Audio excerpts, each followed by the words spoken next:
মিলন ভাইয়ের খামারে কুরবানি যোগ্য গরু।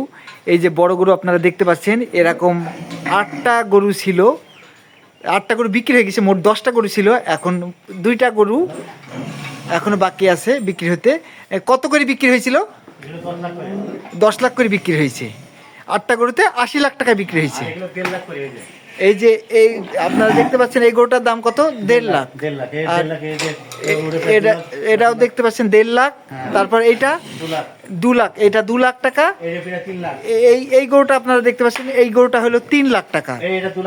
এই গরুটার মূল্য 3 লাখ টাকা। এই যে এই পাশের গরুটা, এটা 1.5 লাখ। তারপর এইটা, এগুলো সব পালার উপরে আছে। ও এগুলা বিক্রি না, মানে আগামী কুরবানি দেওয়ার জন্য রেডি করার জন্য আর কি।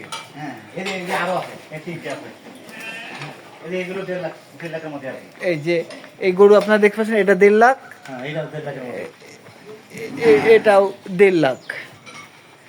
আরো গরু ছিল এই খামারে, বিক্রি হয়ে গেছে কুরবানির আগে। কয়টা গরু মোট বিক্রি হয়েছে? 8টার বেশি না 8টাই? 8টা 9টা 10টা বিক্রি হয়ে গেছে। এখন পর্যন্ত আপনার 10টা গরু কুরবানিতে বিক্রি হয়ে গেছে।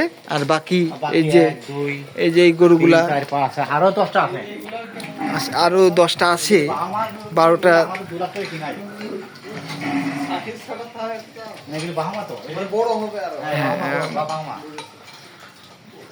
বড় জাতের গরু।